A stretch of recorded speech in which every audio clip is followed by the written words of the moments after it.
When we think of the word finance, right? If you're a movie buff, you'll think about Wolf of Wall Street. If you watch the show Billions, you'll think of Billions. If you're a Bollywood fan, then if you'll remember, Ritik's character in ZNMD was an investment banker. More really good movies, The Big Short, Margin Call. These are fantastic movies that if you understand finance, it really gets your blood running. In fact, Billions is a finance version of Suits, since most of us would have at least come across Suits. So if you're interested in finance and you want to know how to get out there, then the most popular course in India after chartered accounting is CFA. So in this video, we're going to cover all the details of CFA for you guys. So let me just jump into the details. CFA is probably the oldest course that I can think of that has been around, besides, of course, our Indian CA. The full form of CFA is Chartered Financial Analyst, and we are talking about the US CFA. There was an Indian CFA, ICFAI, I think it was called, which is now shut since a few years. But everybody who's studying CFA around you right now is studying the US version. CFA Institute is set up in US. They also have a branch in India. We are in touch with the CFA representatives of India. So they're also present in Bombay. For a lot of you all who always wonder that is it just in the US. Now let's get into the details of what CFA is all about. CFA is the #1 course in the world, not just in India, when it comes to finance and investment management. So if you've heard about people wanting to get into investment banking, wanting to get into portfolio management, wanting to become a financial analyst, or basically you can understand numbers more than you can understand a lot of other things, maybe CFA is the right program for you guys. Now coming to the eligibility of who's eligible for CFA, for at least people from India, as long as you are in the final year of your graduation, which means if you're a commerce student, you have to be in your 3rd year. Engineering means 4th year, and otherwise, of course, if you're a graduate, then there's no problem. And you need a valid international passport. As long as these 2 criteria are fulfilled, you have no problem. This means that if you are watching this video post your 12th standard in commerce, we do have a lot of candidates who land up starting to study aspects of CFA in their first, and definitely the entire CFA level 1, as I'll explain what levels are, in your 2nd year of college. So if you are right now about to enter SY or already are in your SY, BCom, BBA, BAF, BFM, BMS, you are eligible for starting to study CFA. You'll be giving your exams next year. All right, now when it comes to the academic structure, CFA is relatively quite simple. There are 3 levels, level 1, level 2, level 3. All of those 3 have the same 10 subjects. Right? As you can see on the screen, the 10 subjects cover everything from accounting, ethics, and economics all the way down to the core of finance. The only difference in each of the 3 levels is the amount they test you per subject per level. So in the first level, of course, they test you more on your financial reporting and economics and ethics, whereas in level 3, as you can see, they test you more on derivatives, on portfolio management, etc. Now when it comes to the exam duration, technically you can give each level every 6 months, but what we've seen realistically is students take around 2 to 3 years to complete the entire CFA, all 3 levels. The advantage of CFA is you can only just clear level 1, maybe start working, maybe do an MBA, maybe take a break, and then do level 2, level 3 later. But level 1 is already enough to get your career boosted. We at Zell always recommend that you make sure you complete all 3 levels, but a lot of people do land up getting into the real world post level 1.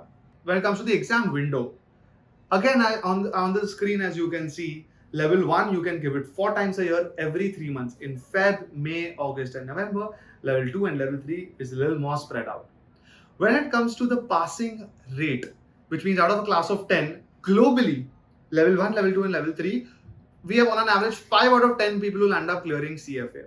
By the way, it's surprising, but it's true that level 1 has a lower passing rate than level 2, and level 2 has a lower passing rate than level 3.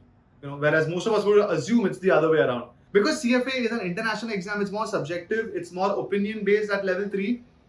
You and I in level 3 can have different answers and we'll both pass, because it's more about how we approach it, how is our thought. Will we be in a position to have the ability to take care of other people's money, right? And grow it, or at least not lose it.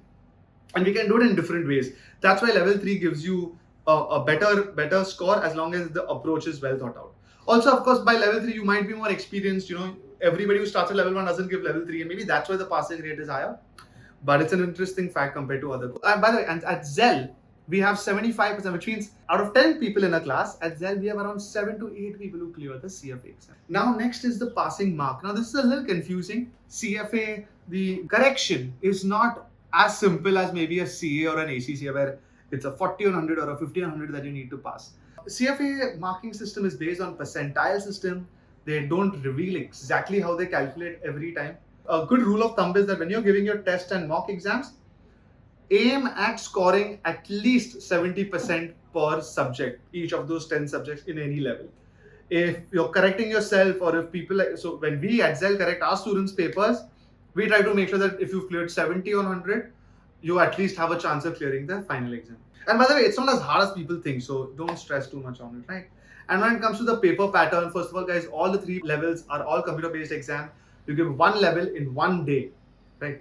So when the exams are held, you go for that day, you sit almost the entire day. It's close to around 6 hours with a break in the middle, give the exams and move out. Again, as you can see on the screen, level 1 is pure objective and level 2, level 3 are a mix of objective and subjective. Coming to the scope of CFA, guys, so scope in India for CFA or overseas actually for both.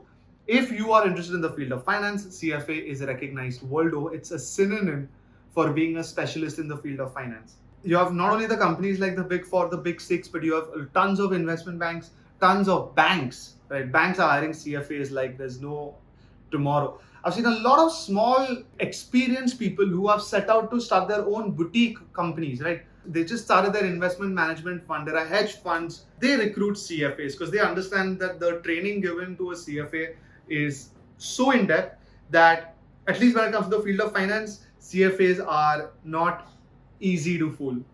And the salary package again ranges from a 5 lakhs if you cleared level 1 all the way to 10-12 lakhs if you cleared level 2, level 3. I know people who worked in really good companies, Motilal Oswal, Anand Rathi. So it does exist out there, right? And the rest is of course on how you want to take it for yourself. When it comes to the fee structure of CFA, again quite simple, right? To clear all the 3 levels, I would say you guys aim between 3 to 4 lakhs total, which includes the training fees, the study material, the registration fees, the exam fees, so on and so forth. If I have to go and explain the fee structure in depth, first let me explain what you pay the CFA Institute, the body. You pay them initial fee in dollars of a registration, and then level 1 exam, level 2 exam, level 3 exam as and when you appear for it. When it comes to the fee structure for training, at least in India, on an average, we've seen that at each level you pay around 30 to 50,000.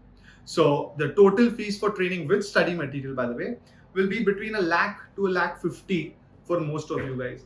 So again, as I mentioned, it's between 3 to 4 lakhs as the total fees, which is really insignificant compared to studying an MBA in finance, maybe overseas, and having such a powerful CFA international qualification in just 3 to 4 lakhs. Which, by the way, unlike an MBA, you might be full-time studying for 2 years, whereas in CFA, along with the studies, you're also garnering experience and having the same knowledge as that of a finance grad. So guys, I think this should cover in-depth understanding of CFA with all the technical details. We made a lot of videos such as should you do CFA with or along with an MBA, or you have to choose one or the other. We've compared CFA to, of course, CA and ACCA and CMA and CPA. We've covered other courses, CFA with FRM. So I think a lot of details which will hopefully help you guys make a career decision. We have it all. Do check out these other videos. If we've missed anything, then please let us know. And as always, if you need any help from counseling to training, please feel free to reach out to us.